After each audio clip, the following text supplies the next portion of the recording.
Hi, Kristen Solomon, Court Liaison and Advocate for Right Turn Impact. Today I'm at the Law Office of Jezic and Moise, criminal defense attorneys located in Wheaton, Maryland. I'm meeting with Mr. Jezic, and I'm looking forward to talking with him, learning more about him and his practice and why he trusts Right Turn for his clients. Let's get upstairs and talk with him.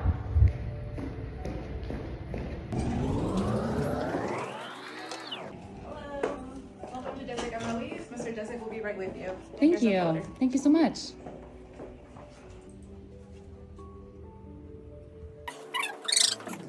Hi, my name is Andrew Jezic. I'm the lead partner here at Jezic and Moise in Montgomery County.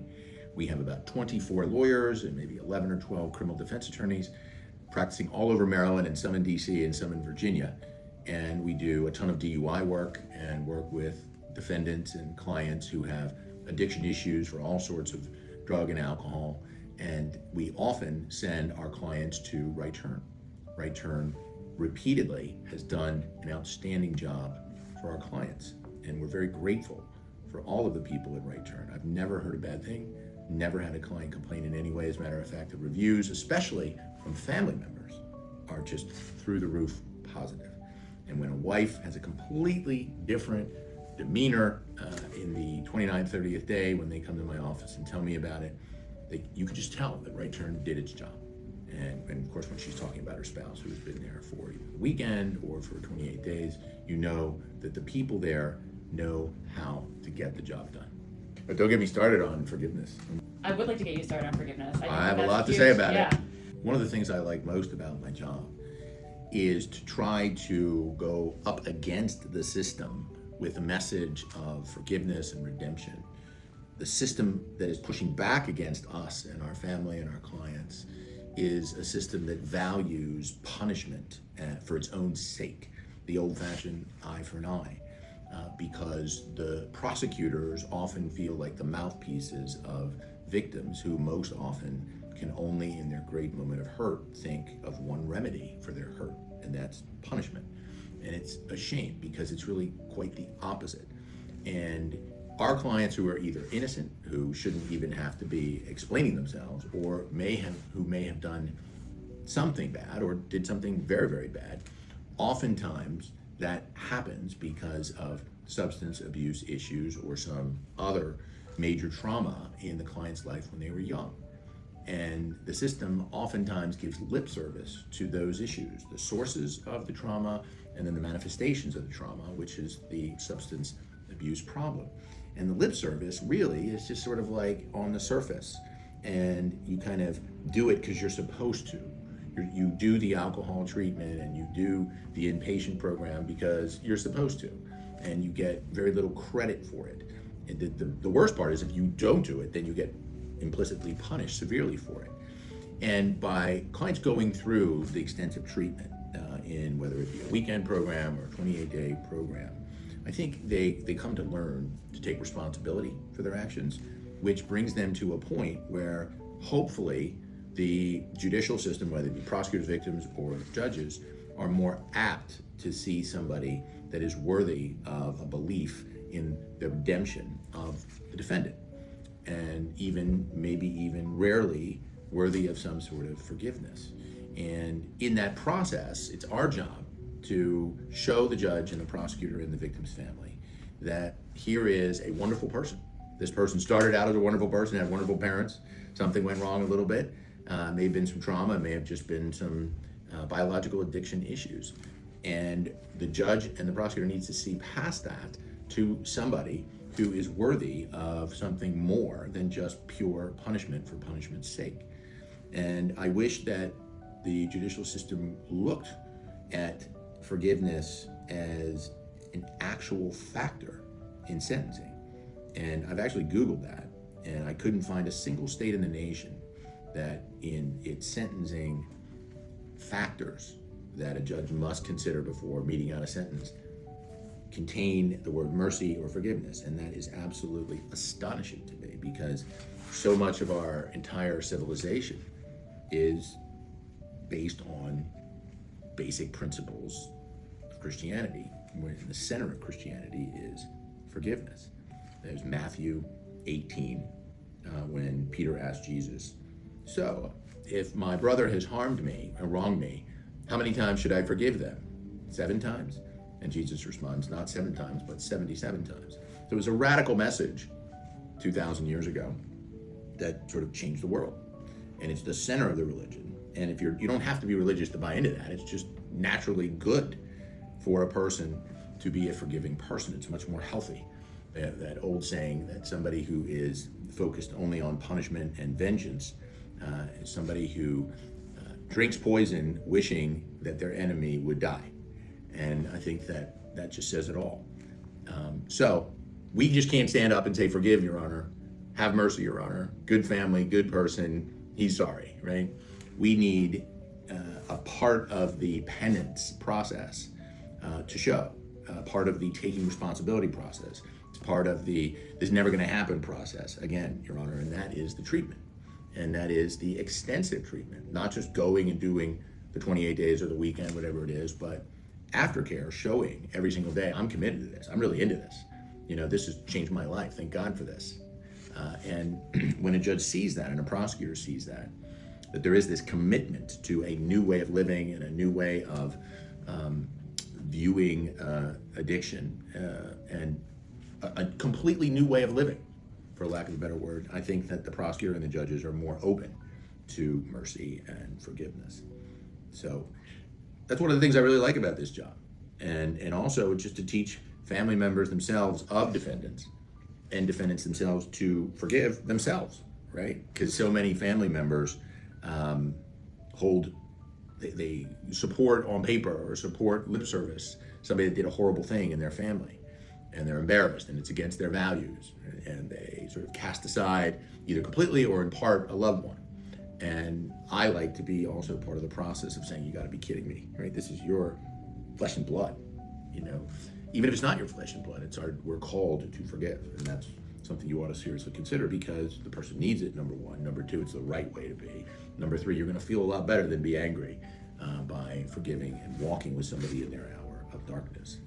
So anyway, that's one of the many things I like about my job. In my office, I have this framed copy of a Time magazine cover.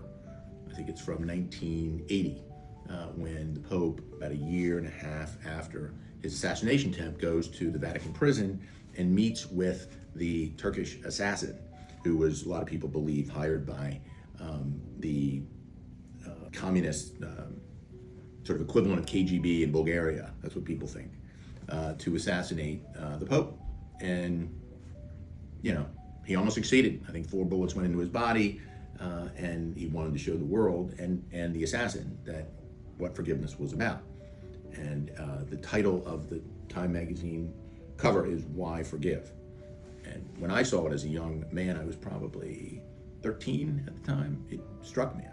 And it's always struck me. And I got it as a present from a friend when I was maybe 25, because I always talked about that cover. I've had it in that frame now for 33 years. So it's just something that I think when people commit themselves to recovery and they commit themselves to helping others in recovery, these sort of tendencies for others around them to finally show mercy and forgiveness just sort of happens. And also they tend to forgive themselves, right? Which is a key part of recovery too, to be able to look past the darkest corners and moments of your life, even really awful actions, right, that you may have done, because we're all sinners, right? One of my favorite expressions is that my dad taught me is, stop judging me for sinning differently than you. And I just wish the whole world would look at things like that. Well, I didn't want to be a defense attorney because I was sort of stuck in that sort of black and white thinking of so important to be on the side of the victim. It's so important to be on the side of truth and justice and the right way to be. And so I enjoyed being a prosecutor tremendously for 7.5 years. And then I left the prosecutor's office not to become a defense attorney, but to stay in court as much as I could, but stay on the side of the victim. So I joined a plaintiff's law firm in DC, where we represented victims of medical malpractice and personal injury, and I enjoyed it. But I missed the criminal world.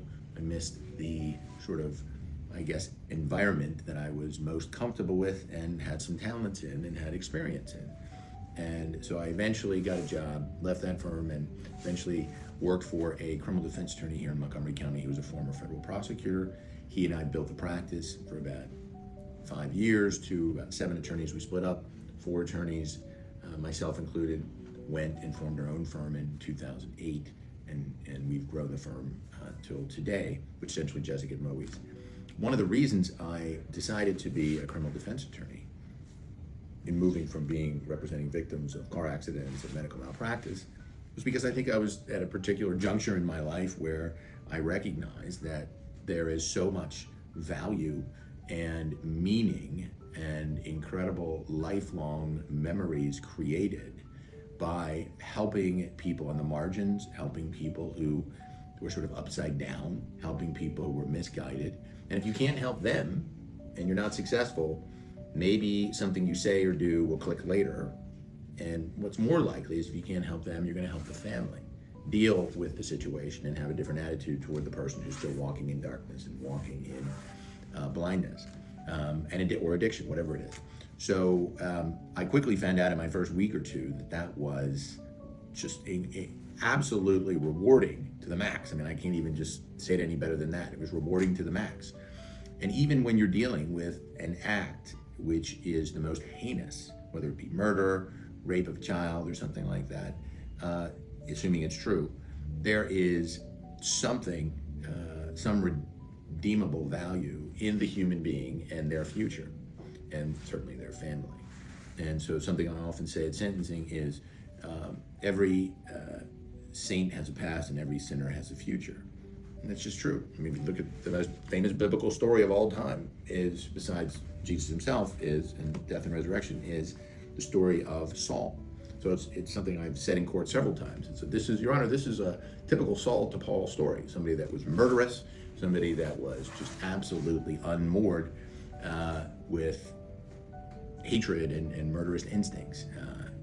Saul. And then eventually something happened where he became Paul, the greatest apostle.